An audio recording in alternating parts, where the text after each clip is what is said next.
So my name is Tom Henkenius. I am the director of fidm's Bachelor of Arts in Digital Marketing. I'm also the chief content strategist for my own company called Thunder, who does strategy consulting in the digital space. Welcome to the future of culture and events. You may know that this is the third in a series of discussions looking at the future of the design of business. We continue today with culture and events. A couple housekeeping items for you. First of all of our past events are currently on fidm.edu, so you can visit our website and find our past lectures. In addition to that, we've saved some time at the end of today's lecture for some Q&A, so we invite our live viewers to submit some questions. There, through this platform, obviously, is a Q&A button at the bottom. Feel free to type in. As they say, operators are standing by. This is being recorded. We always want to let people know that. So you will receive a link to watch this recording later on this week. As always, I've been so blessed with these to have such an incredible panel of experts that join us. This afternoon, we'll speak with Mercedes Yolanda Cooper. She's the director of programming at Array. Founded by filmmaker Ava Duvernay, Array hosts a film series and several other programs specifically dedicated to amplifying films by people of color as well as women. She also worked on the promotional efforts behind Ava's Sundance 2012 Best Director winning film Middle of Nowhere. Cara Kleinhaut will also join us. She launched her own experimental marketing agency in 2001. It's called AGENC. Through her company, she's developed experiences, digital campaigns for major brands, people like Amazon and Target and Dior and so many more. She's put on events at South by Southwest, Coachella, CES. And then we'll also this afternoon introduce you to Kevin Jones, the curator of fidm's museum. Our museum here on campus is home to a 15,000 piece collection of items. He annually curates several exhibitions, two of which specifically celebrate costumes in film and television, often including the Oscar and Emmy winning award winner designs of the year. He's also co-curator of the exhibition and catalogs Sporting Fashion, Outdoor Girls 1800 to 1960. It was an exhibition that was actually scheduled to open just last month and then travel around the US, but obviously that has changed, and so we will ask him about that when we get to talk to him. We also had Stacy Lieberman joining us from the Broad, but she was unfortunately not able to make it today. So here's a little background on this panel. As we were preparing, it has been super interesting. It began specifically as a look at the effects of COVID and the lockdown culture on culture and events. And as we were putting our panel together, George Floyd was murdered. And many of us took to the streets with the Black Lives Matter movement. And as we look at all of this, there's simply no denying that 2020 is going to have a very profound impact on culture and events. First, when we were in the midst of just COVID, we saw events like film and music festivals being canceled because we were told that gatherings should be very limited in size. One live event trade industry group had the most pessimistic scenario, saying that $9 billion in losses just for the live music industry alone. Then, of course, as lives and voices from the Black Lives Matter movement have been lifted up, cultural institutions have begun to hear their calls for change as well. Just this week, in fact, the New York Museum of Natural History announced the removal of a statue of Teddy Roosevelt. He's on horseback, flanked by a Native American as well as an African man. And the museum's president told the New York Times the decision comes because of the statue's hierarchical composition. In other words, they recognize that the statue depicts Black and Indigenous people as less than in so many ways. So in making the announcement, the museum told the Times, simply put, the time has come to move on. So I thought that would be an excellent place for us to begin today, looking at how we are moving on in the midst of these changing events in our culture. So we're actually going to begin this afternoon talking with Cara from AGENC. Cara, when I think about what has been going on recently, I think a lot about the safety of as it relates to the COVID-19 effort. I read a statistic that even if things reopened, 20% of people would still stay home until there's actually a vaccine, which is the worst news for an experiential marketer. As you run an agency here in Los Angeles, as we've already mentioned, you've done so many events in so many places. First, I thought maybe it might be interesting for you to tell us, what is experiential marketing? What is experiential marketing today, and as opposed to what it was? Well, that's a great question and a good place to begin. Everything has changed in the last 3 months. I think, you know, experiential marketing has had such a major renaissance in the last 5 years. Like even for us, we've been at Coachella, we've been at Amazon. These are some of the brands that we've been working with. I mean, getting people in a space to have a shared experience as humans, nothing will ever replace that. And I've been really fortunate to see, you know, events go from like a nice to have piece of a campaign to the center of a campaign of how brands really communicate and have a lot of power with their audiences. And, you know, we've had a great history over, you know, right up until February. And then March, you know, 2nd, we all got sent home. And so doing these kinds of events that you're looking at, whether it's a stunt in Times Square or in Goop Health with Gwyneth Paltrow's Goop, that we do all over the world, or Essence Black Women in Hollywood Awards going on our 14th year during Oscars week. These all now have to be reimagined post-COVID. So that's no easy feat. But what I will say before we get into like the hybrid event and digital and virtual events, and I'll just let you kind of take a look at those, nothing will, in my mind, I'm an evangelist for the live experience and for experiencing something in person. We are human, and nothing will ever really replace a live experience when you're hearing music or a speaker that you're inspired by. There's a collective energy that happens when you get people in a room, right? And that's not going to go anywhere. But we have a pandemic going on. So what I think the future of all events is the hybrid event. We're going to talk about that, I think, a little bit later in our little chat here. But people are going to be comfortable coming out in different waves as we get vaccines. And so having a mirrored experience online that's not a passive viewing experience, that's more interactive, that is beyond the Zoom, that's going to be what's key. And we're reimagining all those events you just saw on how can we have people really engaged and still have an experience. So what is experiential? Whether you're sitting behind a screen, you're in person, you're walking by something, we're still humans having an experience. Mm-hmm. And how do we reach them and engage them in a way where they're not just sitting back and watching like this? Right. Right. Walk me through a couple of the things that you guys did in the last 6 months or year before all of this happened. Well, before all this happened, like I said, experiential became all of a sudden, like in the last few years, we've grown as an agency over the last 5 years more than we did the first 10. What we saw was that, you know, brands were really seeing that consumers responded when they had something to touch, taste, feel, go to, way more, and you know, traditional advertising completely changed. Mm-hmm. And so like you're looking at something like we were at Coachella for 3 days with Pop Sugar, and we took over the Colony Palms Hotel, and it's a series of sponsor integrations and parties. But it's basically a way to get a certain demographic of people in the same place at the same time, having a fun experience, and a way to integrate brands that make sense for those people.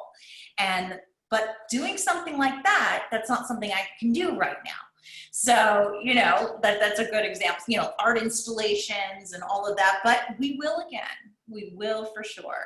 And I know we'll talk a little bit. I have a question about the technology currently that we've used, but you guys have been leaning into technology. I know you were at CES at the beginning of the year with Amazon, right? Yeah, so we were a little, we had some foreshadowing going on and we didn't quite even know it. So at CES, which was in January, we worked with both Amazon Alexa and the Coke energy team, and we created a contactless voice-activated vending machine. And pretty much you went up to this machine and you said, Alexa, order Coke Energy. And the little O that you see opened up and Coke came out, and you just took it and you said thank you, and Alexa had some funny little quips for you. And this was like, there was a line around the corner just to do this activation because it was fun and it was interactive and it was quirky. And now this is an example of an activation that we could continue to do because it's contactless and voice activated. So things just need to be reimagined. You know, whenever there's a crisis, we just need to get super creative and reimagine it. It's not what we planned on doing. We saw, all of our third and fourth quarter bookings just vanish in a matter of a week. Wasn't what we were planning on doing, but we have been here for a long time and we plan to continue to. So we just have to come up with ideas that make sense for the way we live today. So if I'm listening to you correctly, we're looking toward a post-COVID world that might look a little more pre-COVID, but for the experiences of this time period, there are going to be some differences and some changes. What are you seeing in terms of what those changes might look like? So in the future, right now we cannot gather. Like right now, we can't do what we did at Coachella. There is not going to be a Coachella. So what we are seeing is like the drive-through and the drive-in experience. I think you just heard, you've probably read about it, like Tribeca Film Festival partnered to take over all these drive-ins all over the country, upgrade them, because we have these safe little bubbles in our car. We're working with clients right now, and I don't have pictures to show because we haven't done it yet, but it's something that we're working through, is doing a drive-through experience. And then you land somewhere and it's a destination. And those are big installations, but they're cool and they're fun and it's something to go to and it's perfectly safe. There's going to be a new kind of safety protocols and security protocols, whether it's, the sanitation stations or temperature checking, mask checking. Like once we do gather again, there's going to be a lot of new rules. Some people are not going to like them. Some people will still feel uncomfortable. And that's where we get to, there has to be a mirroring, really interactive experience online. So you're not on the sidelines anymore if you can't go to something or don't want to. And that way, either way you could go. And I think that's how our behaviors changed and the expectation has changed. I expect that I could go to anything I want online now, Well, it's interesting because you've done the Essence Women in Hollywood awards show. So what could potentially, and I think we may have a couple pictures from that, what could potentially that look like as you think about a new world or a new realm for it? So, right. So how do you take the excitement? So we've been working on Essence Black Women in Hollywood Awards. We're going on our 14th year. We saw this go from like a 200-person luncheon at the Beverly Hills Hotel into a 600-person seated Oscar week tentpole event that's a live broadcast. And this already had a big digital component. It was live broadcast on OWN Television Network and on Essence.com. We live streamed the carpet. So there was a lot that consumers could engage with. And in fact, the sponsors have always said, we want more consumer engagement, not necessarily with the people in the room. We want more of the consumers and your readers to actually interact. And guess what? So now we have the chance to do it. So we're in the process of reimagining, how do you create a journey from the moment you enter, you walk down the red carpet and then you go into different rooms and there's, maybe you're having an experience with L'Oreal. So maybe you're sent that kit in advance. All the viewers are sent a little kit or something in advance, and then you go into a certain room and you engage, you interact. So we're going to all learn a new eye look to go with our new masks in that room. And that you as the viewer can navigate around just like you would at the event through different sponsor activations, get a drink at the bar, see people that you know. There has to be a way for the audience to see each other. We all get a backdrop that we all use, so it feels like we're all in the same room together. Experiential design, again, just where I'm experiencing it is different.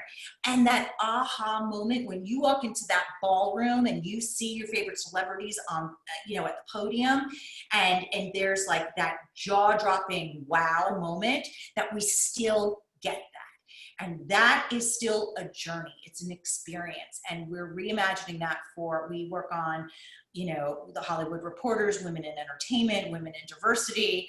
We work on a lot of award shows, Women in, wonder why. And we have for many years. And that's what we are in the process of reimagining right now. But in the way that I just described it, it can't be a webinar. It can't be just a dressed up Zoom. Like the audiences will just tune out. We're zoomed out.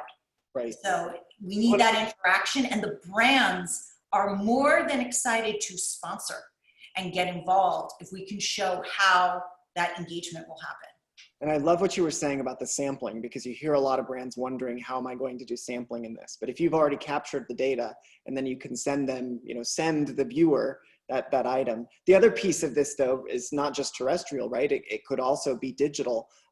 We look at a lot of AR. Are you seeing AR in the space? We are. I mean, that's harder. The technology to integrate all these ideas right now, the reason why we're still all using Zoom pretty much is because the technology has not really been developed where we have a lot of interaction. So, you know, what we're seeing though with AR is that you're not doing it with other people, but you could do it on your own. So this also, we did about a year ago, and this was with Puma, and they were launching a new shoe with Selena Gomez. And we took over the Paramount backlot. We created Defy City. It was the Defy shoe. We had a post office and a laundromat. It was really fun, and you moved through. But in order to win a chance to come, we had Selena post on her social, hey, go around LA and look for these posters, and you can enter a chance to win. So basically, you downloaded the app, and when you pointed your phone with that app over the poster, so again, contactless, the shoe kind of came out and moved around, and it was an AR feature, and it automatically entered you a chance to come to this event. And so we can totally do these wild posting AR campaigns now. So this, again, it was a little ahead of its time. And it's, 100% COVID safe. And instead of entering a chance to win to come to something, maybe there's a virtual event that you get to attend, or, something with that celebrity. But again, that idea that they're using AR as kind of like the fun part, but it triggers that entry to win. And it captures data and all of it. Once you download an app, everyone's got your data, but we want that data so that we can market to you properly and stuff that you're interested in. So we can see where the technology lives, right? Like where it is currently, but obviously in this time space, we're really figuring out new ways to, engage with and lean in further onto the technology. So I guess the final question for you would be like, when we move forward, what does forward look like? What does that future look like?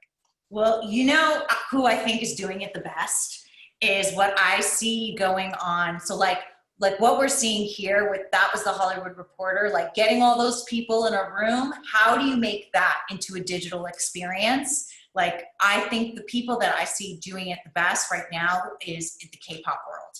So if you look at what they're doing full concerts. So you have your talent and you have your crew in a space together. So that assumes that at least they can do that. But the entire audience is viewing online. But what they're doing is they're putting that audience on screens. So the artists see them, look at them, see? The artists see them and they see each other. So it's like they're actually sitting there in the audience with them, cheering them on. And then they can point to one of the squares get bigger, and they can actually interact with some of those audience members. So the Q&A is not a chat box. The Q&A is really like just like you and I are talking right now.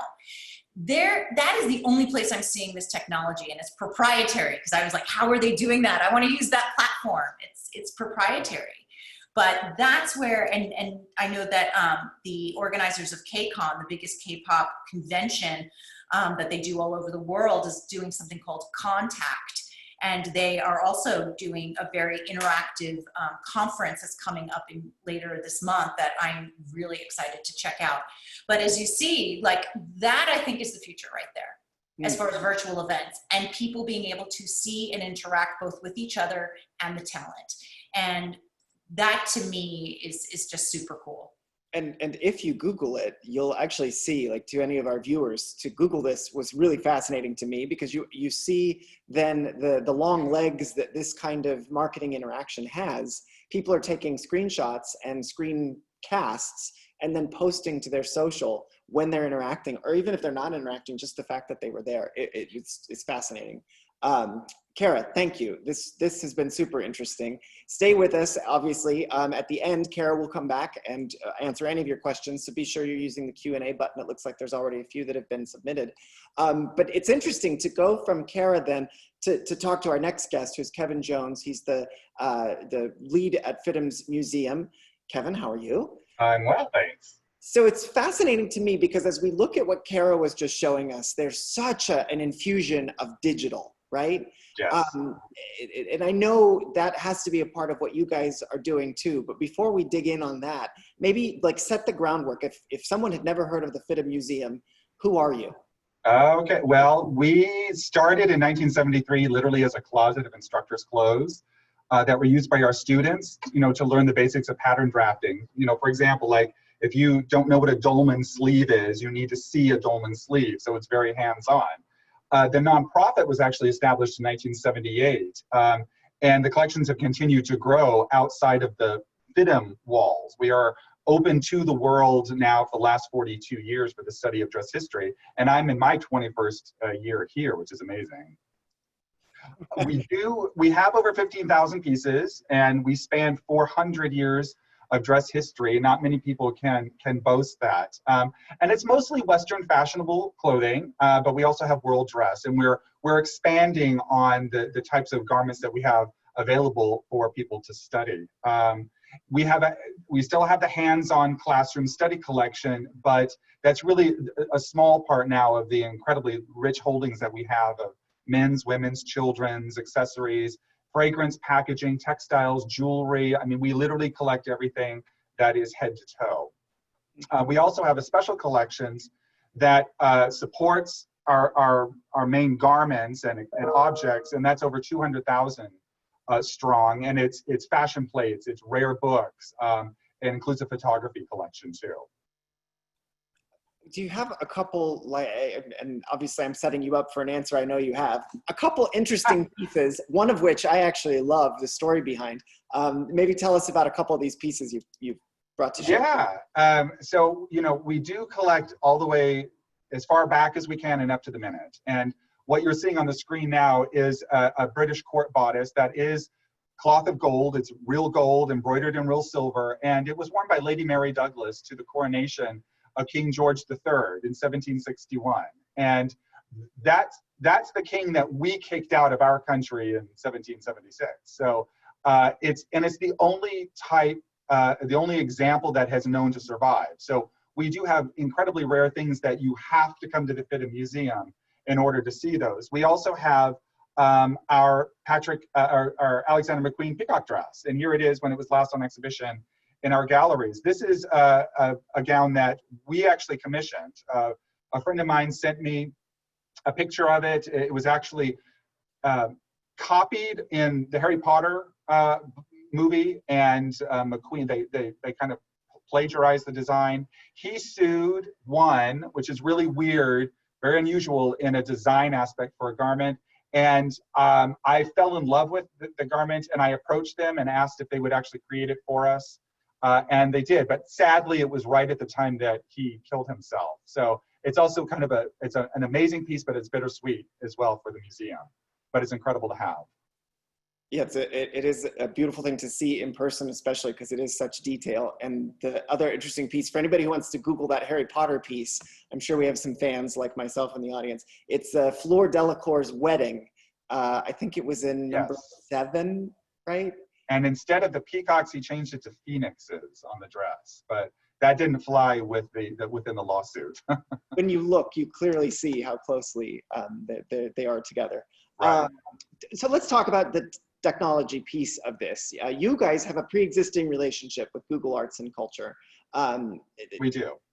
Does that jumpstart you into the online space? Does that give you a head start as you think about online museums as opposed to being able to come to one in person right now? It does. We've actually been in the digital realm for more than a decade now, which we're so happy about, because this whole quarantine, shelter in place, COVID didn't catch us kind of off guard. We were already working as diligently as we could to enter the technology realm, the digital realm, to get our collections out as far as possible to the wide audience, because we're not just a building now with stuff. With this new technology, we can reach everybody, which is fantastic. Now, it's a little bit more static in the museum field, definitely. We have not incorporated a lot or even know about the technologies that Cara was just talking about, which makes me incredibly jealous. And I like, ooh, what can we do? How can we incorporate all of this? But we know it takes time, and it also takes a lot of money and connections. And as she mentioned, a lot of this new technology is proprietary. So, you know, very, very few people have access to it because it is so amazing, and it's a great way to engage people. And of course, you want to protect that. So for us, Google Arts and Culture has been really good. We've been working diligently to get our collections, every object, 15,000 pieces, plus all the special collections, 200,000 pieces, digitized and out and available for people to at least scroll through, because we did start a blog more than a decade ago. It was really well taken. We got a lot of virtual visitors coming to the museum, finding out about FIDM that had, you know, never been even to Los Angeles, let alone to the FIDM Museum. You know, and then as Facebook, Twitter, Instagram, although those sites became popular, we of course jumped on those, and we're looking at other examples such as TikTok or platforms that can help us to think more creatively of how we can have anybody access our collections, because the more that we're known, the more use of the collection. And what's great about digital is, you know, we also have to think of things in a conservation way. You know, everything is very protected here because a lot of these are very delicate objects. They're one-of-a-kind objects. We have a responsibility to protect them. And digital makes them available to anybody, and you can practically touch, turn them around. You know, it's that technology of how do you film an object, how you capture that you can literally turn it inside out, or capture it for your own online curated website. You know, all of these things are, we're seeing becoming more and more popular, and we want to get in on it. But again, we also have to face the reality of limited staff time, limited resources to be able to do these things. One of the things that we started was through Instagram Live is our collection conversations. And that is exactly what we're doing right now. But it's getting out there, it's engaging with other institutions and how it is that they are trying to think about how their collections can be more widely available. And we also have, which I'm really popular, are unboxing videos. For us, everything right now seems to be video oriented because, you know, we're limited about what we can do from our home, and as we slowly get back to the office. The unboxing videos were started before COVID, before we were quarantined, and they are quick looks at individual objects in our collection that, because we became sheltered at home, we simply changed it to the home edition. And, you know, so it's really trying to think about how to get our collections out there as much as possible. And you also created some content specifically for families. Like you are trying to make this a family-friendly institution as well.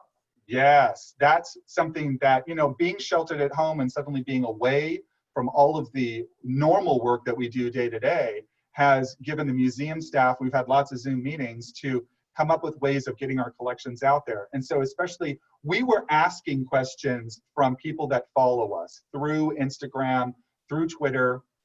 You know, what is it that you need? What would you like to see? And, you know, so many people are having to homeschool right now. And so, of course, as an educational institution, the FIDM and the FIDM Museum, you know, it was a fun way of doing coloring books, looking at all of our different kinds of pieces from a garment to a purse, hat, shoes, whatever, turning them into pages that little kids can color. But at the same time, there's information for teaching about what it is that they're looking at, and also coming up with just fun, you know, brain exercises such as word searches based on designers, time periods, things, but everything is within our collection. We always circle everything back to what's in the FIDM Museum. It's such a cool concept, and I'm assuming you've seen other institutions doing things similarly to this. We have, you know, this is something that once one person has done it, every institution's like, oh, wait, we got to jump on this too, because it's obviously working. And something like our unboxing videos, you know, frankly, we've seen people imitating us. We had not seen those before, somebody imitating us, and, you know, this is the sincerest form of flattery, so we were okay with that. Good. You take it the right way, in the right light. Right. I'm also curious, though, what you see moving forward when we think about COVID, also in light of the renewed focus on Black Lives Matter and diversity, inclusivity, equity. How do you see that being incorporated into your museum and then into the museum space more generally? Right. Well, regarding COVID, definitely most museums were ahead of the curve because we already discourage touching. You know, we can't have people just coming in and handling the objects. However, you know, one of the things that Cara mentioned was about being interactive. And that is something that has been a strong initiative within the museum field for the last several years. In our upcoming exhibition, Sporting Fashion, that you mentioned, you can see the cover of our catalog right here. We partnered with the American Federation of Arts out of New York for this. We had planned to have iPads for scrolling through historic images of women and all of these different sports, different information, you know, really great facts and things that we found. But suddenly, we're now hearing you don't want interactive. You need to have everything hands off. You need to measure out your gallery space and count how many people you can actually have in every 6 feet. You know, so it becomes very, very specific. So we're now looking into apps that every patron can download to their cell phone that would have that same information that we originally would have had in the iPads that were spread throughout the gallery. So to suddenly have to change directions in that, and of course that instantly brings up alarm bells about, well, how much is that going to cost? Because for us, you know, we fundraise all the time. And so it's just something that we didn't incorporate into our budget when we were first planning this. So now we're having to retool. So, you know, because the digital realm being out on the internet, it just seems so magical and anything is possible. But there's practical, hard work, things that have to be developed and paid for to actually make it all happen. Mm-hmm. So we are looking into trying to figure out how to make that actually work physically within our gallery. You mentioned about the Black Lives Matter movement. I mean, it's so fantastic what's going on right now. And it has made the FIDM Museum, but also everybody else, stop and look at the collections that we have. Literally, you know, we've stopped in our tracks and say, okay, are we inclusive enough? Do we have enough representation? Because all of our visitors, once they come back to our gallery space, but also our virtual visitors coming to the museum, will come with fresh eyes because of the events that are happening now. And, you know, presentation of objects, particularly for us on mannequins, you know, we deal with the human body, need to embrace diversity differently. We are fortunate to have a large collection of mannequins. We have something like 350 to choose from that have everything from very abstract faces to very realistic faces, Asian, African-American, Caucasian. But, you know, traditionally here, we have painted our mannequins just a matte white, almost as like a blank canvas, and we have white paper hair as a style. And, you know, every exhibition calls for different visual presentation. Some exhibitions have custom floating forms where you see the garment literally floating there magically almost with no body in it, to mannequins that may be painted all gold or painted to match the wall colors or something. So we are definitely looking into the alternative ways of presenting our exhibitions, particularly because we do deal with the human body, and including having various shades of skin tones. It's so interesting, Kevin. I'm gonna cut us there and come back when we have a little Q&A at the end, because I know there's time for questions, and I'm seeing that they're already popping up at the bottom. So thank you. You're welcome. I want to turn to Mercedes Cooper. She is from Array, as I had mentioned earlier. This is Ava Duvernay's organization. Mercedes, at the beginning of our time together this afternoon, I was showing an image and from Teddy Roosevelt's statue that's being removed from the Natural History Museum in New York. And the folks at the museum told the New York Times the time has come to move it. And it's an interesting place to start, because when you think about the time has come, in so many ways, I think that your organization, and in essence your boss, Ava, is so perfectly positioned for this time. For someone who's never heard of Array, though, maybe first give us that overview, and then we can go in a little deeper. Yeah, thank you, Tom. This is such a great conversation. So Array was founded as affirmed the African American Film Festival Releasing Movement in 2010 by filmmaker Ava Duvernay. And really what it was at that time was, our mission was to acquire and theatrically release films, independent films made by Black filmmakers. And since then, though, we've grown to encompass a lot of different things.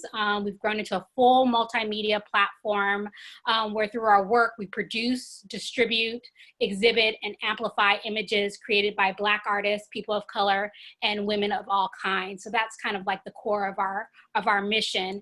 And I've been working with the organization for 9 years now, and have seen it really kind of grown from that seed, that kernel that Ava had, into this really, I would say, explosive movement for change in the industry. And until meeting you and talking with you about the work that you guys have done, I don't think I was quite aware of how much your organization, she specifically, is involved outside of just filmmaking. You know, you think the voice that she's had, Ava, has been so clear. When you think of Selma, which if our audience doesn't know, she directed Selma. When They See Us, that fabulous series that came out on Netflix. When you think of all of that, and now in the light of the Black Lives Matter movement being elevated, the voice being elevated, her voice online remains so very clear. And so I wonder what that means for your organization. Do you have to change things, or are you already there? Yeah, I mean, this is definitely an important time in our history. One we'll definitely be looking back on for many, many reasons. And these past few weeks, you know, we're seeing those voices, sort of new voices emerge in the conversation around change in various areas. And so I think the work of Array is being looked to more during this time, both as a resource, possibly as an example for how to use art as activism, because that's kind of how we see our work. And I feel that that's how Ava sees her work, is using art to get through these activism points. And so that's certainly the case with the films that she has directed, like Selma, 13th, and When They See Us, which you mentioned. For example, Array recently released an educational guide, which is showing a bit of the promo piece for that, online, free for students of all kinds and all ages, that continual learner, someone who needs more. It can be found at array101.org and can be downloaded for free. But really, Ava has been a thought leader in this regard for quite some time now, and her passion and that need for equity, specifically in the entertainment industry, is one that has really driven Array. You mentioned to me previously, about inclusivity and how that plays a role in how you guys see that across the industry. Yeah, so for us, going back to your question about what this moment means for us, is inclusivity for us is not an initiative. It's not a special department that we have within our organization to tackle and work on these issues singularly. It's really part of the daily core of the fiber of what makes us and our daily work. So our mission has always really been to serve artists, advocates, and audiences. And we do that through basically on-screen representation, distribution models of all kinds, and really trying to cultivate access and give access to audiences to discover work beyond sort of what we're all spoon-fed daily. I'll pick up on that access, because you guys did something really fascinating and interesting just over a month ago. You received quite a bit of coverage for a tweet-a-thon that you hosted in April. That particular tweet-a-thon, I think we have some images to show you from it. Is that part of fulfilling this image of, or this part of your mission to create that access? Yes, definitely. We're really driven in this moment, and so TweetAthon was a way for us to somewhat return to our roots when we first started as a very grassroots organization, and still having a lot of that that energy within us. We use social media a lot to release our film campaigns because we didn't have big budgets for radio and television spots and things of that nature. So the timing of social media timed with sort of the peak of when Array was getting its feet into the distribution and acquisitions game, and that really helped us leverage an audience for our work. And so returning back to that with TweetAthon, that was quite a day. I don't always know everything that's happening in the moment of what's being said in the conversation. Usually it's the day after where I go online and I sort of read through the thread. But what it is it's an all-day conversation on Twitter that allows fans to connect directly with directors and ask questions. And so we hosted our first Tweetathon in 2015. And at that time, it was a way that we felt we could bring together underrepresented voices in film, particularly Black filmmakers, to harness their collective power and essentially stamp the internet by saying these filmmakers are here, their work deserves to be seen, and they're making work that may not receive a lot of resources, but we should still know about it. And during this COVID era, we returned back to that. And so we had over 60 filmmakers that gave their time that day. I mean, Guillermo del Toro, Julie Dash, Robert Townsend, Lee Daniels, Lulu Wang, Jill Soloway, so many people. The list goes on, literally. It was quite an overwhelming response, but one of my favorite moments was the moment that you have on screen right now, where Lin-Manuel of Broadway's Hamilton acclaim tweeted a question to John Chu, who currently right now is probably most known for his directorial work of Crazy Rich Asians, but his film history goes back some years. If anyone is a choreographer geek, you've maybe followed some of his earlier work that revolve around dance. But yeah, Lin-Manuel tweeted out a question to John Chu, and this moment was hilarious to me because Lin-Manuel has, he's a name, some might know him if you've been paying attention for the past few years, but in the film industry, he's just now directing his first feature film. So technically he is an emerging film director. And I love the exchange that they had on Twitter through our conversation that day.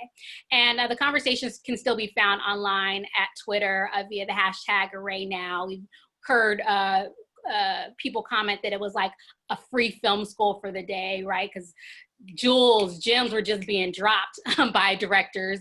And then, some said it was like a master class of so many masters. So it was a really great feeling to be able to have that moment to bring us all together and feel connected. Because look, the folks at Array, many of us are film geeks. We're missing those moments of connectivity, just like everyone else, of actually going to the theater and being in that shared space, and even sitting afterwards and talking about a film with a friend over drinks or dinner or whatever. So we wanted to kind of do something like that, where we can all just, no matter what your level and consumption of film, hopefully there was a person that represented something that you like to watch in that conversation. I 100% went down the rabbit hole when getting ready for today on Twitter, reading. It was so fascinating to read through. Yeah, I want to give you a chance to speak to the future, because I'm noticing a trend amongst our other panelists, and I'm curious to see whether you see this as well. But what if the future in film and TV really seems to be streaming, with the movie theaters afraid to reopen? When we look at the future and we look at digital past COVID, what do you see? Yeah, I mean, all thanks to the streaming godfathers, right? Who set us up for this moment so that we are not at a loss of content to binge and to watch during this time. You know, it's a bittersweet moment for myself and many members of Array, because last year we opened a beautiful 50-seat screening room on our creative campus that Ava built for us in historic Filipino town, which is an area of Los Angeles. And this past fall, last fall, we launched our inaugural 6-week film series, which a little bit of that we're seeing right here.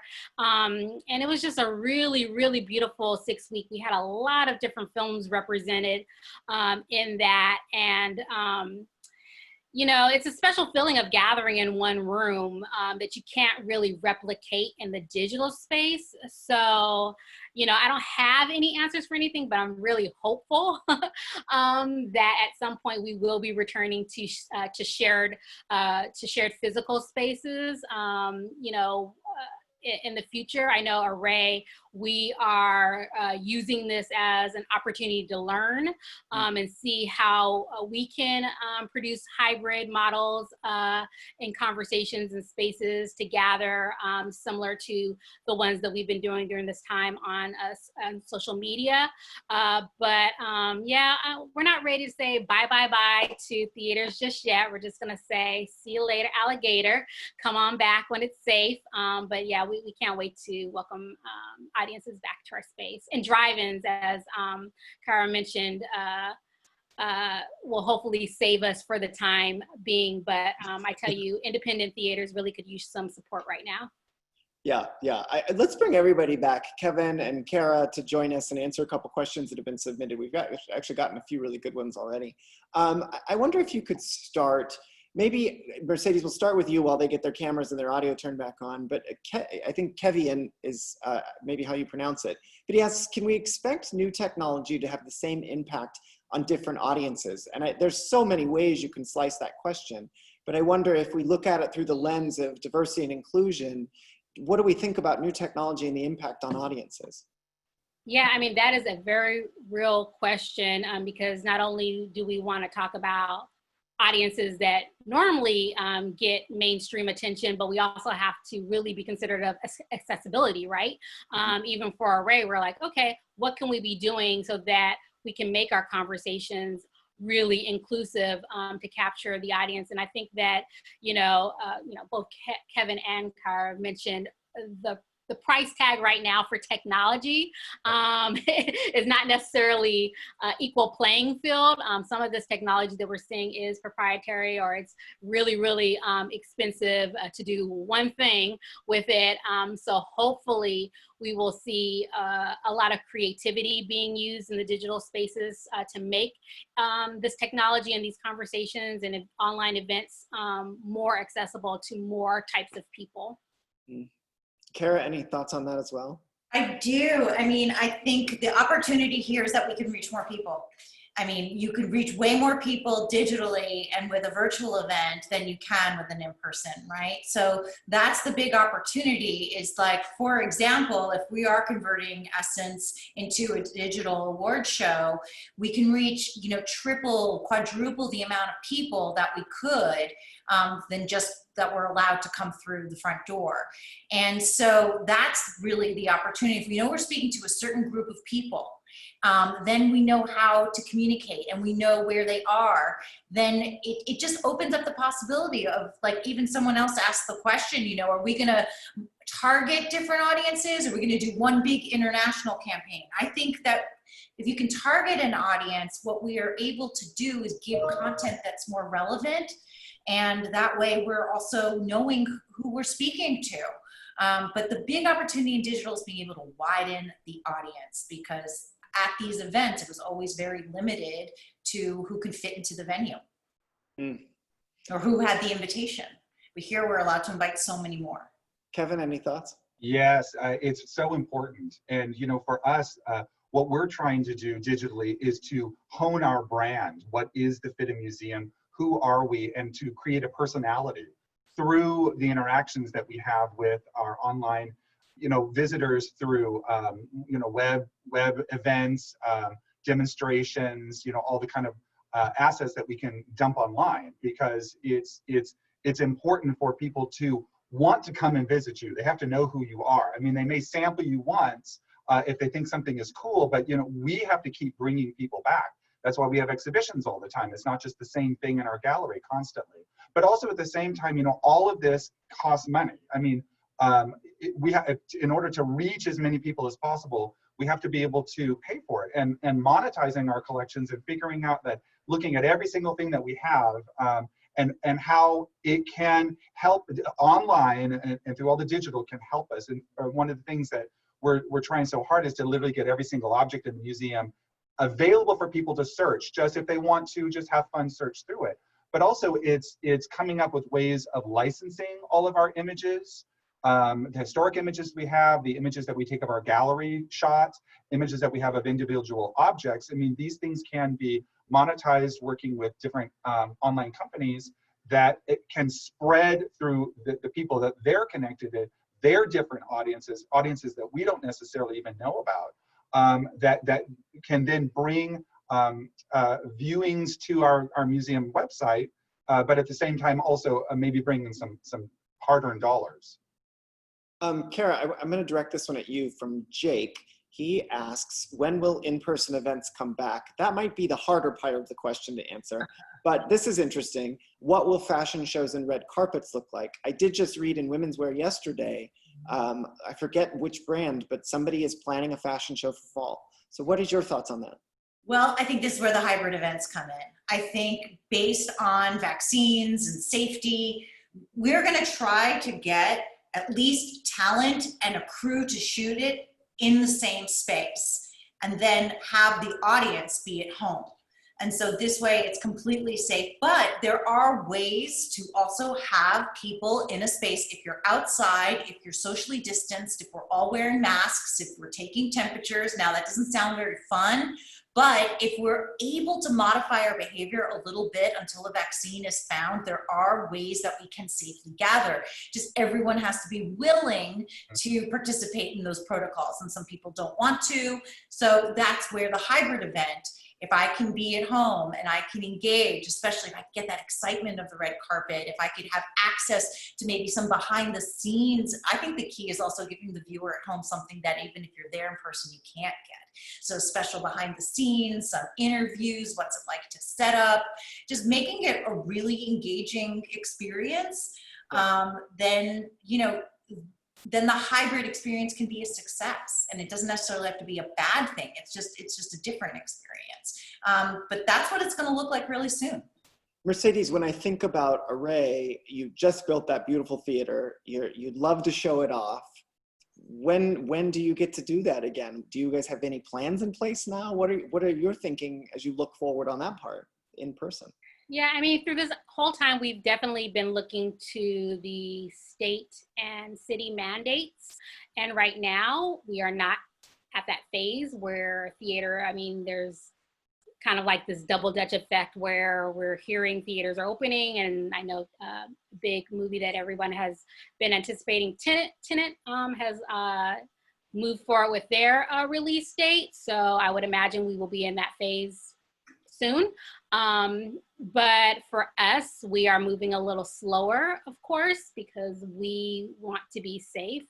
And so we are reimagining how we would open back up, through hybrid programming or reducing what we did last year in terms of amount of films or amount of people attending. But we're definitely trying to rethink the screening model quite a bit. Kevin, you guys do events. I mean, I know you'll open the museum when you can, but speak to me specifically about events, because part of this question was asking about fashion shows, red carpets.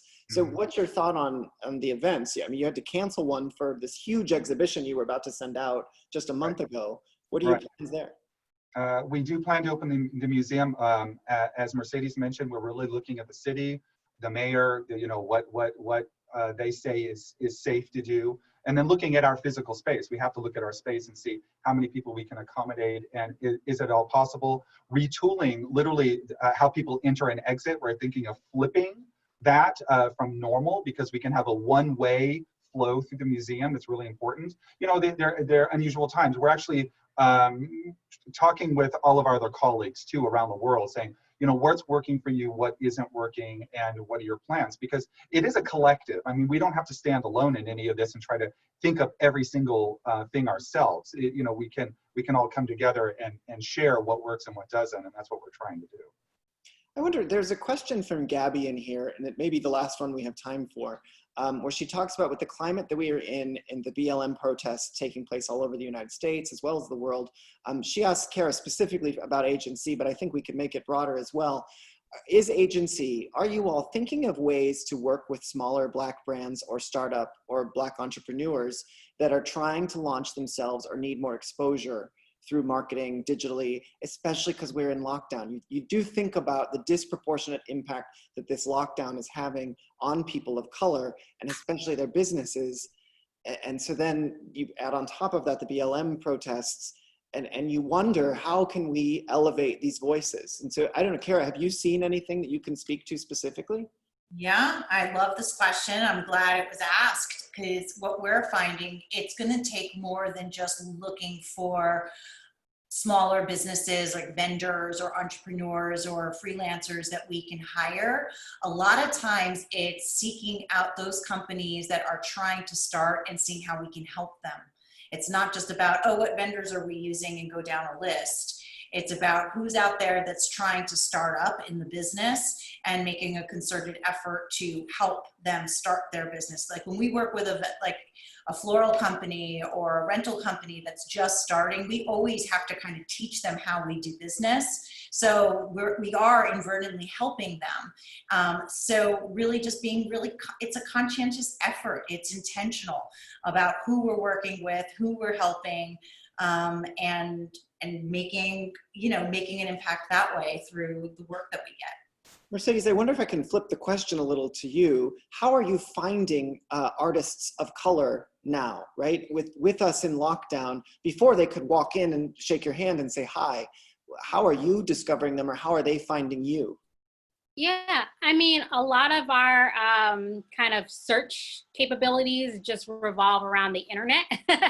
We don't just, from our history of even acquiring and distributing films back in the day, we didn't really used to go to film festivals to find films because we didn't have the budget, right? So we just look at people's slates of film festivals that announce and see what piques our fancy, and perhaps reach out to the filmmakers directly, or sometimes we get a lot of referrals from programmers at other institutions and festivals that may know people. And a lot of times we just get cold submissions from artists directly saying, hey, I'm working on this, take a look.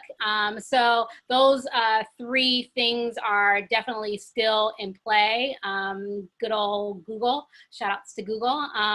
But yeah, just really looking online and trying to find talent. And I also just mentioned that the one thing that a new initiative that did stem from this was a baby project that, or I should say passion project that Ava launched called Leap. Action.org, I think is the site. And what that is going to do is help us to tap into artists across various